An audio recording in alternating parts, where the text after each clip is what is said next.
Nah, waktu fadilah itu artinya apa? Artinya seseorang yang melaksanakan sholat di waktu tersebut, di bagian waktu tersebut. Jadi waktu zuhur ada bagian ini masuk ke dalam kategori waktu fadilah. Itu orang yang melaksanakan sholat di waktu tersebut berarti dia melakukan sholat di waktu tersebut, dia juga mendapatkan fadilah, keutamaan sholat di awal waktu.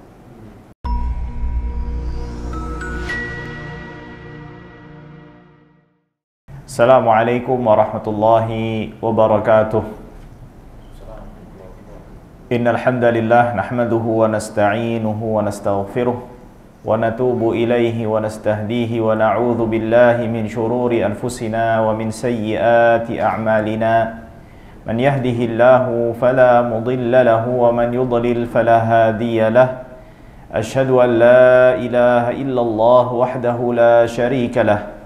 وأشهد أن سيدنا ونبينا محمدا عبده ورسوله اللهم صل وسلم على عبدك ورسولك محمد وعلى آله وصحبه ومن تبعهم بإحسان إلى يوم الدين. قال الله سبحانه وتعالى يا أيها الذين آمنوا اتقوا الله حق تقاته ولا تموتن إلا وأنتم مسلمون.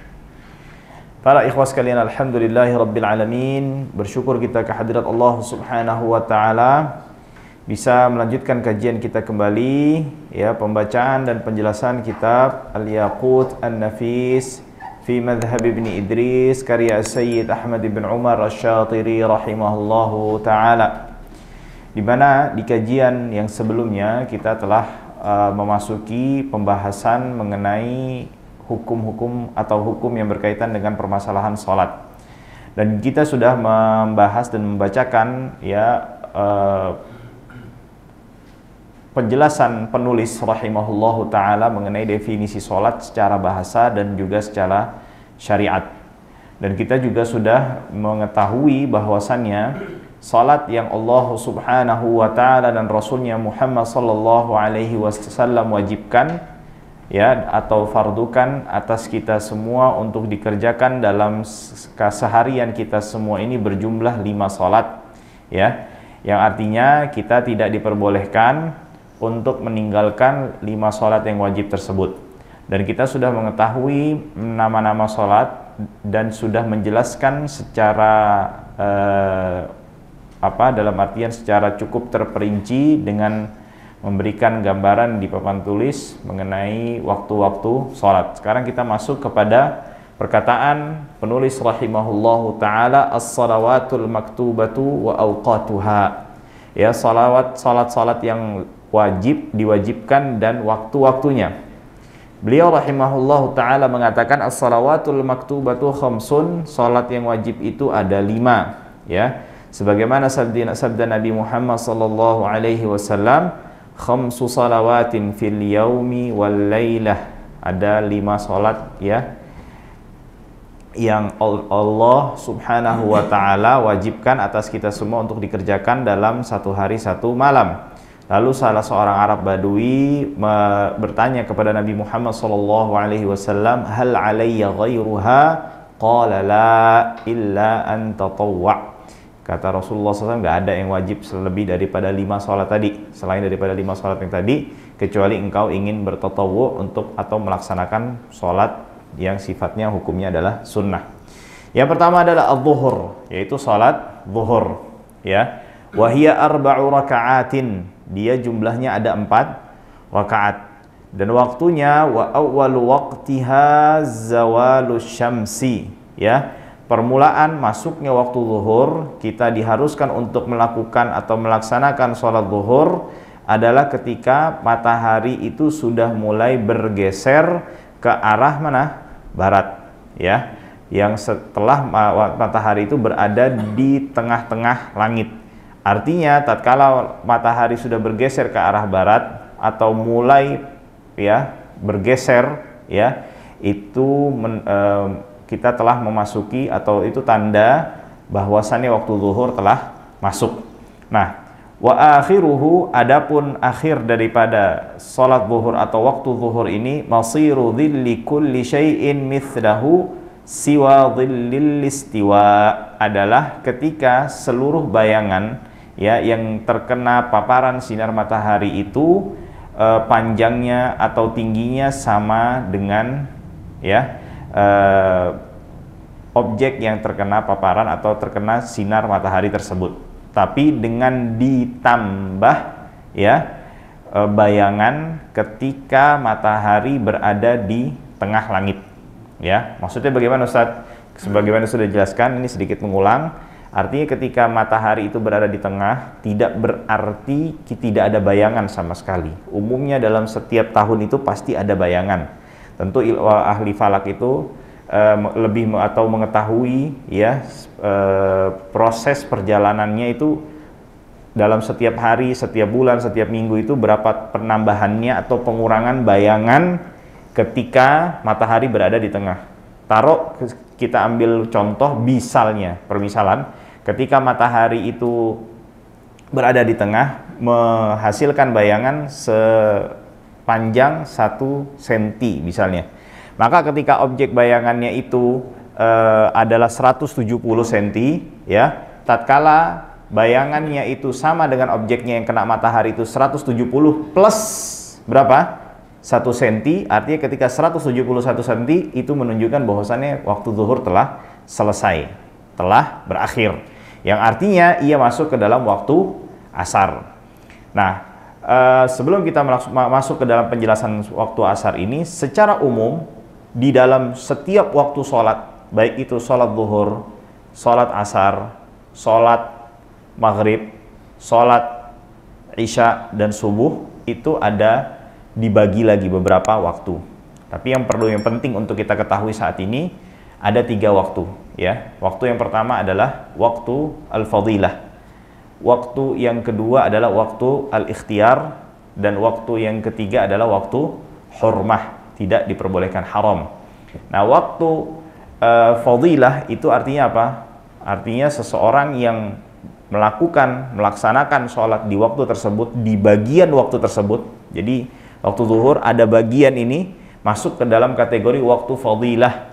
Itu orang yang melaksanakan sholat di waktu tersebut berarti dia melakukan sholat di waktu tersebut, dia juga mendapatkan fadilah, keutamaan sholat di awal waktu. Keutamaan sholat di awal waktu. Apa itu waktu fadilah? Artinya ketika seseorang sudah mendengar adzan, setelah selesai mendengarkan adzan, dia langsung bergegas bersiap-siap untuk sholat. Bila dia junub, dia mandi janabah. Kalau dia hadas, dia berwudu, pakai pakaian, berjalan ke mana? Ke masjid, ya, melaksanakan sholat sunnah yang disyariatkan untuk dikerjakan, ya, lalu menunggu sejenak sampai jamaah berkumpul, ya, melaksanakan sholat segera. Maka ketika itu dikategorikan dia apa? Dia masuk ke dalam waktu fadilah. Adapun waktu ikhtiar bagi sholat zuhur adalah sampai kapan?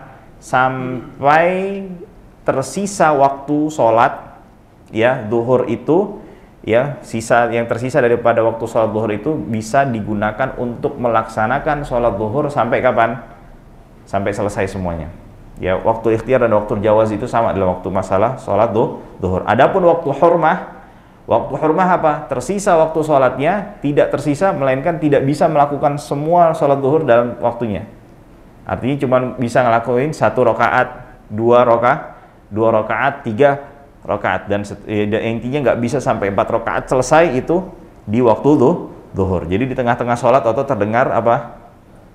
Adzan asar. Oke, baik. Lalu yang selanjutnya adalah apa?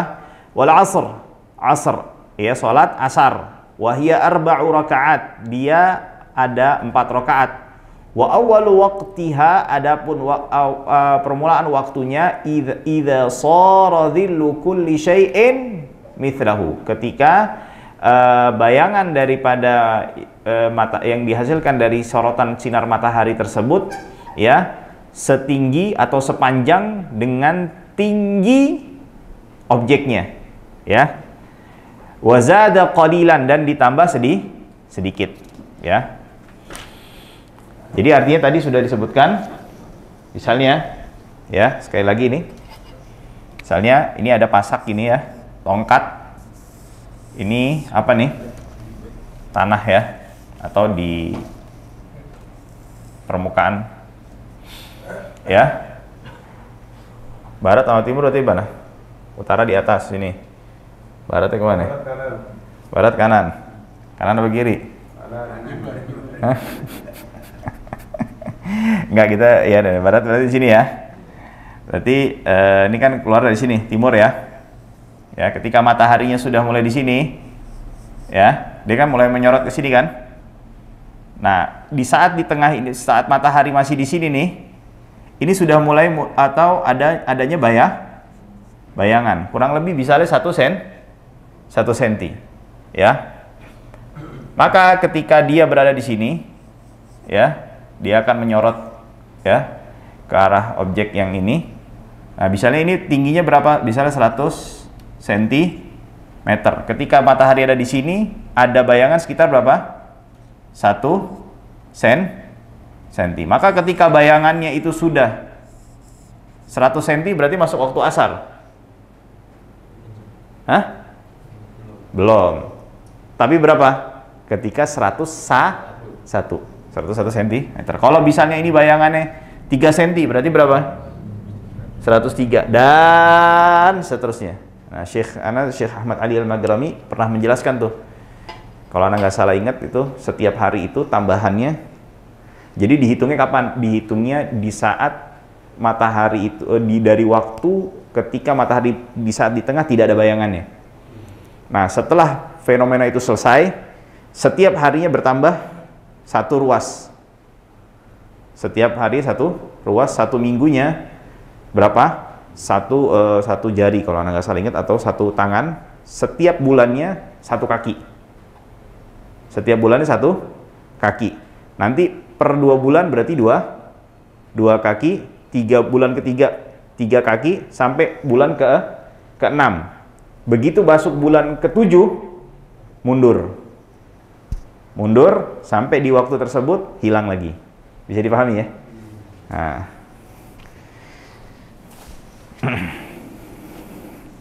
Baik. Lalu yang selanjutnya tadi kembali lagi, waktu asar memiliki waktu fadilah, waktu ikhtiar, waktu jawaz, ya, dan waktu hurmah. Ini secara umum. Kita nggak perinci secara ini. Soalnya kalau waktu asar itu ada berapa waktu dibaginya? 8 waktu. Ya, kita nggak bisa sebutin semuanya. Waktu fadilah tadi udah disebutin.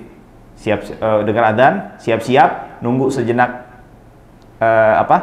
jamaah, sholat sunnah, langsung sholat, itu waktu fadilah. Waktu ikhtiar kapan? Jangan melaksanakan sholat asar sampai bayangannya jadi 2 kali.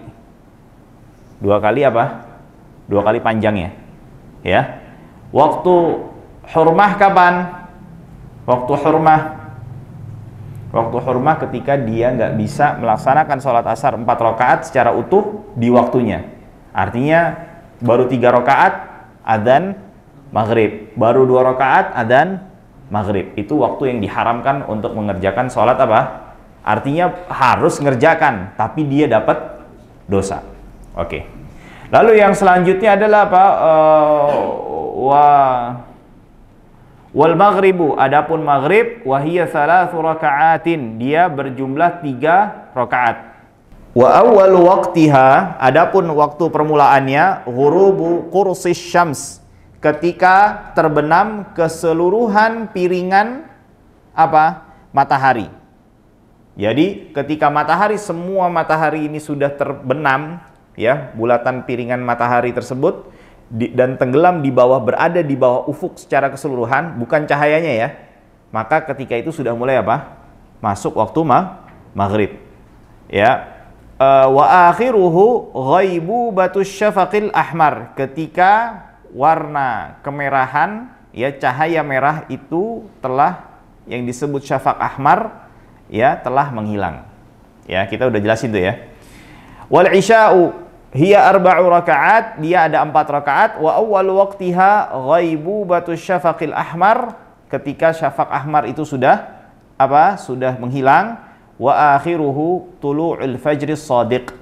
Munculnya fajar shadiq. Oke. Waktu Isya itu ada waktu fadilah. Lalu waktul ikhtiar itu apa? Dicatat nih.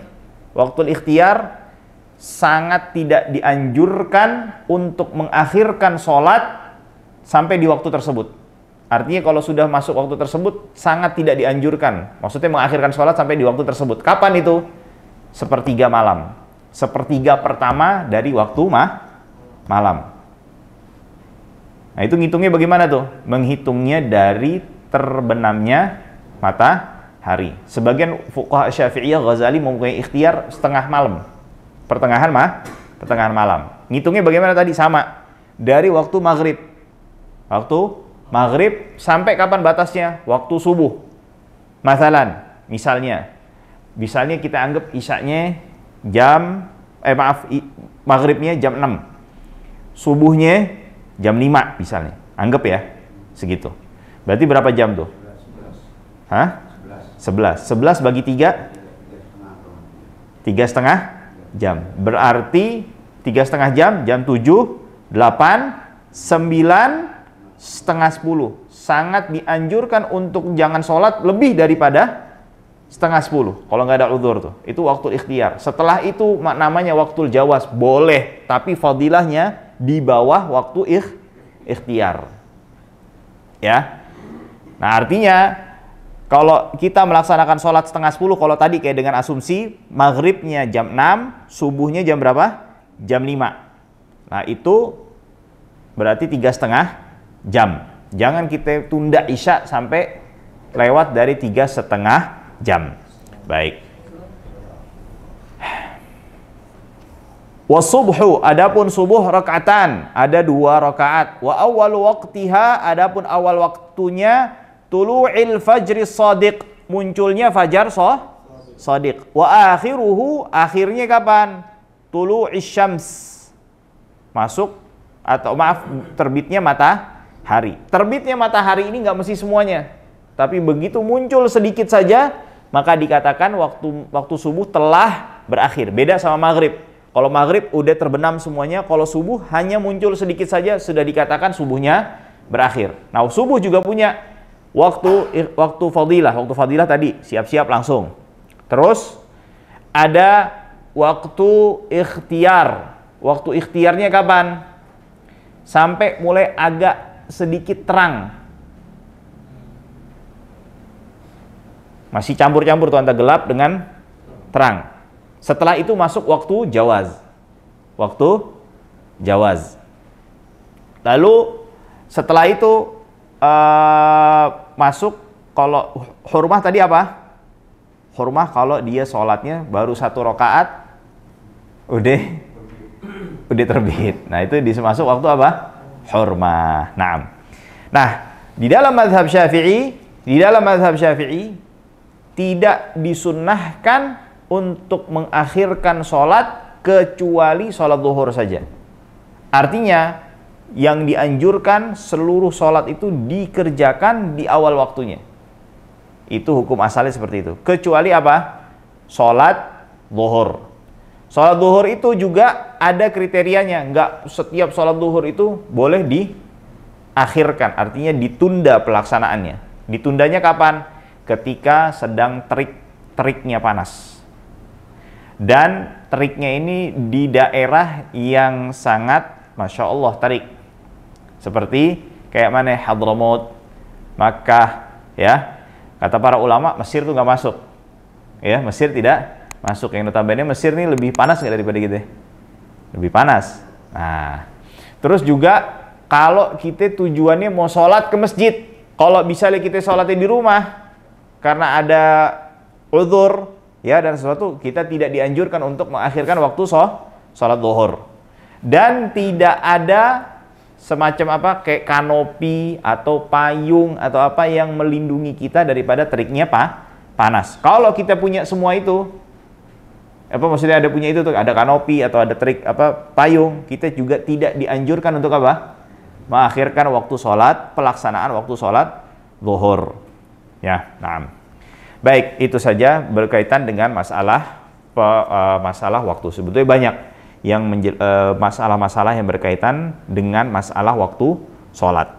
Nah, tadi setelah kita mengetahui mengenai sholat-sholat yang diwajibkan dan waktu-waktunya, maka kita juga mengetahui atau harus mempelajari uzur atau kondisi-kondisi yang memperbolehkan kita untuk menunda sholat. Artinya ketika kita menunda sholat ini tidak dikategorikan sebagai orang yang ghaflah, punya kelalaian, bermudah-mudahan dalam permasalahan sholat. Nah, beliau rahimahullahu ta'ala mengatakan a'dzarus sholati arba'atun.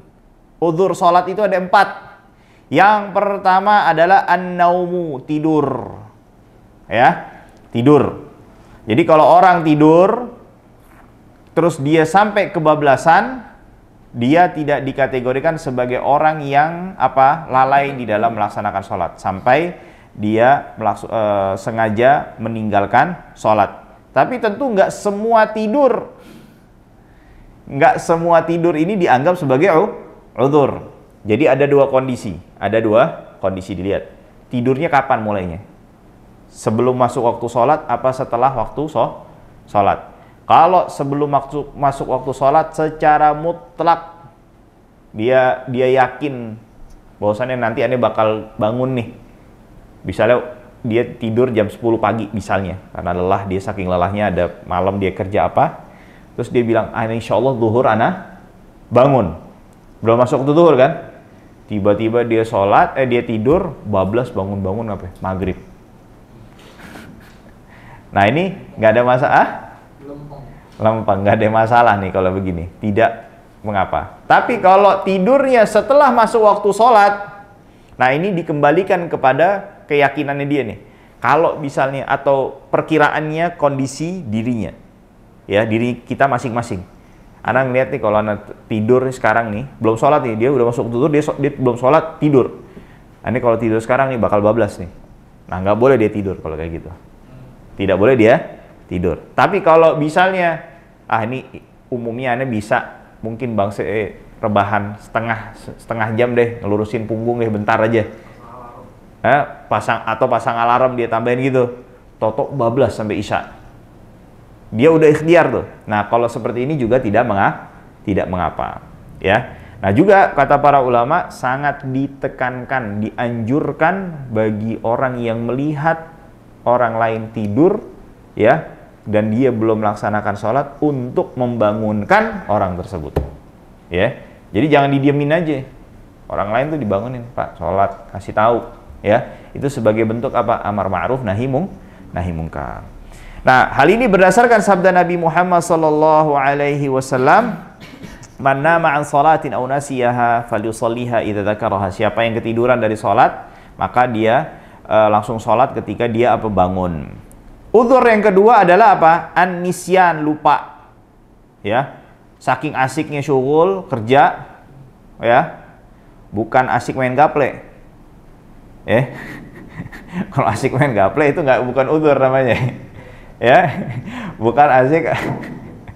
Kalau asik kerja atau asik misalnya dia ngebantu orang, ya, ada orang lagi butuh bantuan kesulitan, ya, terus saking dia seriusnya fokusnya dengan apa yang dia kerjakan, kelupaan sampai waktu sholatnya kelewat. Nah ini tidak mengapa.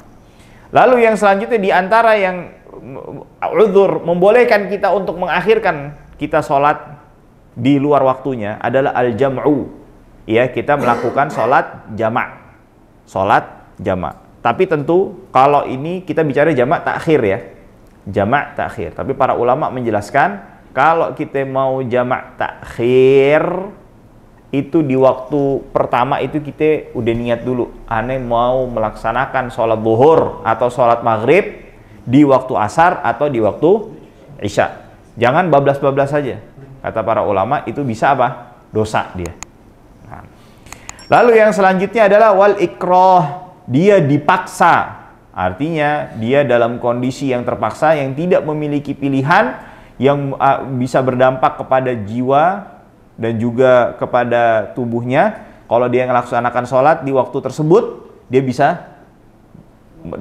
bisa meninggal atau dalam bahaya, atau bisa mengakibatkan tubuhnya cacat. Nah, ini dia diperbolehkan untuk apa? Mengakhirkan waktu sholat. Baik. Nah, itu adalah udzur-udzur yang memperbolehkan kita untuk menunda pelaksanaan sholat yang kita kerjakan. Nah, lalu beliau rahimahullahu ta'ala melanjutkan pembahasannya, was-salatul muharramatu min haitsul waqt. Adapun sholat yang diharamkan dilaksanakan dari sisi waktu pelaksanaannya. Jadi ada waktu-waktu yang kita dilarang untuk melaksanakan sholat di dalamnya. Nah, sholat yang dilarang itu apa? Ya, sebelum kita mengetahui waktunya, ya, mengenai masalah ini, sholat dari kita lihat dari sisi jenis sholatnya itu ada dua kan? Ini kita secara garis besarnya dulu ya. Sholat itu kan ada dua. Dari garis besar. Sholat wajib. Betul nggak? Lain kedua apa? Sunnah. Sunnah ini dibagi berapa? Dibagi dua. Memiliki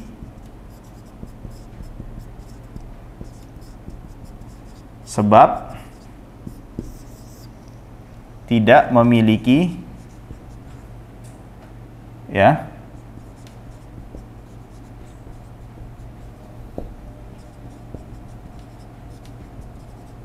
tidak memiliki sebab.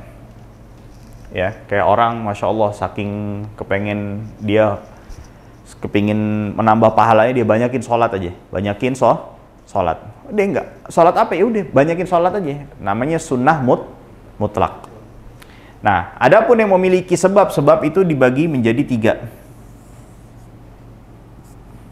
3. Ya, sebabnya itu sebelum sholat, berbarengan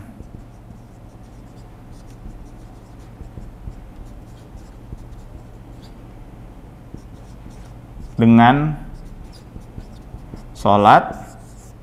Sebab yang ketiga adalah setelah sholat. Nah, ada sebelum sholat, setelah sholat, berbarengan dengan sholat. Contohnya begini. Tahiyatul masjid. Ya, kenapa kita disunahkan sholat tahiyatul masjid? Karena masuk masjid. Masuk masjidnya setelah sholat apa sebelum sholat? Sebelum sholat. Berarti sebab kita melaksanakan sholat, sebabnya ada di mana? Sebelum sholat. Kita sholat istikharah. Tahu ya sholat istikharah ya? Masih pada nggak tahu ya kan? Kali mau zuhud lagi nih. Sholat istikharah, sholat kenapa kita mau minta doa, betul ya? Doanya kapan? Habis sholat kan? Berarti kita sholat untuk melakukan sesuatu yang dimana sesuatunya tersebut setelah sholatnya. Berarti sebabnya berada di mana? Setelah sholat. Sholat sunnah ihram, kita mau ihram umrah atau ihram haji. Itu sholat dulu, baru ihram dengan macam labbaik Allahumma umratan atau labbaik Allahumma hajjan. Nah, berarti kita melakukan sholat sunnah itu untuk apa? Untuk berihram. Ya, yang dimana ihramnya itu kapan? Setelah sholat. Oke, jadi paham ya? Sebelum dan sesudah sholat. Nah, berbarengan dengan sholat itu apa? Toto sholat ada gerhana matahari, gerhana bulan. Kita diperintahkan, maksudnya disunahkan untuk melakukan apa? Sholat kusuf atau khusuf. Berarti sholatnya barengan dengan sebabnya enggak? Nah, ini berbarengan. Nah, kalau sebabnya sebelum sholat, boleh. Kalau berbarengan dengan sholat, boleh. Setelah sholat, tidak boleh. Adapun yang tidak memiliki sebab, maksudnya melakukan sholat-sholat di waktu tersebut, hukumnya apa? Tidak boleh. Adapun sholat wajib, boleh. Jelas ya? Nah, jadi yang diperbolehkan ada berapa? Ada berapa sholat? Maksudnya sholat ini secara di garis besar ada berapa sholat? Ada berapa? 5. Yang dibolehkan ada 3, yang tidak dibolehkan ada 2.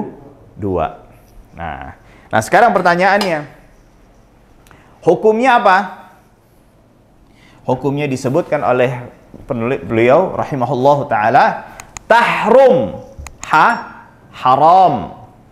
Tapi makna haram di sini bukan haram yang kita pahami, enggak, tapi maksudnya makruh tahrim.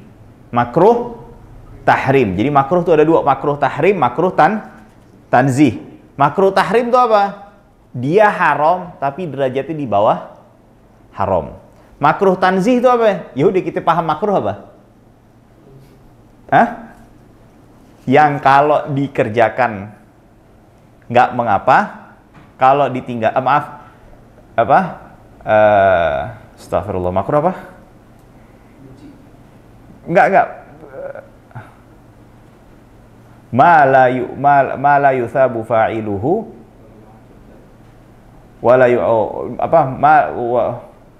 wa yuthabu tarikuhu. Di mana yang dia kalau mengerjakan nggak ada masalah, tapi kalau dia tinggalkan dia dapat pahala. Dia ngerjain nggak ada dosa, tapi kalau dia ninggalin dapat pahala.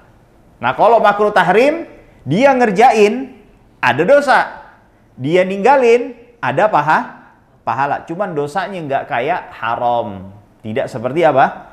Haram. Nah, ini hukumnya. Makruhnya itu makruh tahrim, yang dimana sholatnya, kalau sholat memiliki sebabnya setelah sholat atau tidak memiliki sebab, sholatnya pertama dia apa? Nggak sah. Sholatnya tidak sah. Baik.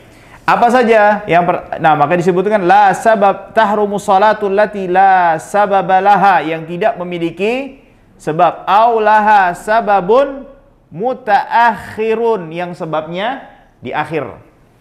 Fi ghairi harami Makkah, selain di haram Makkah. Artinya kalau antum masih berada di wilayah haram, bukan kota Makkah loh. Bedain. Karena Makkah ini sekarang kan jadi nama wilayah administrasi kota Makkah. Tapi di dalam wilayah administrasi kota Makkah itu ada namanya wilayah haram. Muzdalifah tuh tahu kan? Wukuf Arafah ya. Arafah itu sekarang di mana? Berada di kota mana? Makkah. Masuk wilayah haram nggak? Enggak. Dia bukan wilayah haram. Nah, artinya larangan yang ini tidak berlaku ketika di mana? Di haram. Bukan hanya di masjidnya saja loh. Antum mau banyakin sholat di hotel, misalnya lagi istirahat terus banyakin sholat di waktu apapun, itu tidak berlaku larangan di situ. Kenapa? Nabi Muhammad SAW bersabda, "Ya bani Abdi Manaf, wahai bani Abdi Manaf, la tamna'u ahadan shalla bihadzal baitin aw tafa ayyata sa'atin sya." Ya. Wahai bani Abdi Manaf, jangan kalian sekali-kali menghalangi seseorang, siapapun dia, untuk sholat ataupun tawaf di Makkah, ya, di waktu kapanpun dia inginkan. Nah, ini jadi Rasulullah SAW memberikan pengecualian, waktu-waktu ini tidak berlaku, yang dilarang ini tidak berlaku kapan? Di mana? Di Makkah Al-Mukarramah, artinya di tanah haram. Fi khamsi awqatin, pada 5 waktu. Pertama apa? Waktu tulu'is syamsi, waktu terbit matahari, hatta tartafi'a qadra rumhin, sampai dia meninggi dari pandangan itu sepanjang atau setinggi tombak yang pendek. Nah, kata para ulama, ini perlu menjadi perhatian. Setelah terbit ditambah 16 menit, itu baru boleh sholatnya. Setelah terbit ditambah 16 menit. Sekarang kan kurang lebih terbit itu 44 ya? Iya, kurang lebih ya, sekitar segitu. Terbit tuh, itu baru terbitnya. Tambah lagi 16 menit, berarti jam berapa kita boleh sholatnya? Jam 6. Itu buat orang yang bisa kan suka ada i'tikaf habis sholat subuh dia zikir, wirid, baca Quran. Jangan begitu tit denger ada alarm, udah syuruk ya. Oh kan itu baru terbitnya. Tambah lagi 16 menit. Baru di situ dia boleh apa? Sholat. Karena kata para ulama, qadra rumhin ini kata para ahli falak yusawi 4 darajat, 4 derajat. 4 derajat itu satu derajatnya 4 menit. 4 kali 4 berapa? 16. Jelas ya? Jadi kalau antum sholat begitu dengar alarm syuruk, sholatnya tidak. Jelas ya? Nah. Lalu yang selanjutnya adalah waktu istiwa. Waktu di saat ya matahari berada di tengah langit. Fi ghairi yaumil jum'ah, kecuali hari Jumat. Khusus waktu ini saja tidak berlaku larangannya di hari Jumat, ya. Hatta tazul, sampai dia mulai bergeser ke arah barat. Lalu yang selanjutnya yang ketiga adalah waktu lisfirari hatta taghrub, ketika langit itu sudah mulai menguning, sudah mulai memerah, mendekati apa? Terbenamnya matahari.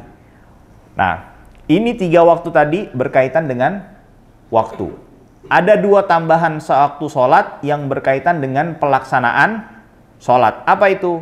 Wa ba'da fi'lil asri hatta taghrub, setelah melakukan sholat asar. Baik sholat asarnya pelaksanaannya di waktunya ataupun di jamak takdim. Bisa dipahami ya? Jadi misalnya begini. Antum musafir, terus melihat, oh ini kayaknya enak nih kalau sholat jam 2 siang. Kan masih zuhur tuh ya? Kan asar kurang lebih sekarang 3.30 ya, sekitar segitu ya. Ya, deket-deket segitu. Nah, terus pas jam 2, antum sholat zuhur, qashar, 2. Berarti larangan yang berkaitan yang berkaitan setelah pelaksanaan sholat asar itu dimulai jam berapa? Jam 2 sih, jam 2 siang. Karena berkaitan dengan pelaksanaan sholat asar. Dan juga bagi yang mengikuti pendapat ulama, zikir petang itu dimulai ba'da asar, itu juga disunnahkan membaca zikir petang jam 2 siang. Jelas ya? Itu dia. Nah. Baik, wa ba'da fi'lil 'asri hatta taghrub wa ba'da fi'lis subhi hatta tatlu', dan setelah pelaksanaan sholat subuh sampai kapan? Sampai terbit matahari. Bukan hanya terbit matahari aja, tapi sampai meninggi, yang kurang lebih kalau kita konversikan dengan waktu sekarang sekitar berapa? 16 menit. Jadi nggak boleh melaksanakan sholat apapun selain tadi nih, sholat ini ya, itu sebelum melebihi 16 menit setelah terbitnya matahari. Satu masalah lagi. Tadi kan sudah disebutkan kan, tidak boleh atau diperbolehkan, melaksanakan sholat di waktu-waktu terlarang bagi sholat wajib sebelum yang sebabnya sebelum sholatnya atau berbarengan dengan sholat, dengan syarat untuk tidak menyengajakannya melakukannya di waktu-waktu yang terlarang. Bisa dipahami ya? Bisa dipahami? Nah, jadi kalau sengaja, misalnya punya godok sholat nih, udah deh, nanti anak mau kodoknya nanti aja pas waktu terlarang, itu nggak boleh. Karena kenapa? Ada unsur kesengajaan. Kodok wajib nggak hukumnya? Wajib, ya. Atau misalnya dia sengaja, udah waktu terlarang nih, masuk masjid aja deh, kayak gitu. Mau apa? Biar sholat sunnah di waktu terlarang. Dia udah niat gitu tuh. Tapi lain kalau misalnya dia punya hajat, masuk masjid. Pas kebetulan di waktu terlarang, sholat aja sudah tahiyatul masjid. Itu tidak terlarang dan sholatnya tetap sah. Baik. Itu yang berkaitan dengan permasalahan waktu sholat. Insyaallah tabaraka wa taala kita akan masuk di kajian yang akan datang, ya, penjelasan mengenai syarat wajibnya sholat, ya. Yang artinya syarat-syarat yang akan dijelaskan oleh penulis di sini rahimahullahu taala, bila ada pada seseorang menjadikan orang tersebut wajib untuk melaksanakan apa? Salat yang diwajibkan oleh Allah Subhanahu wa taala, ya, salat 5 waktu dalam 1 hari dan juga 1 malam. Wallahu taala a'la wa a'lam wa ahkam, wa sallallahu wa sallama ala nabiyyina Muhammadin wa ala alihi wa sahbihi ajma'in, walhamdulillahi rabbil alamin.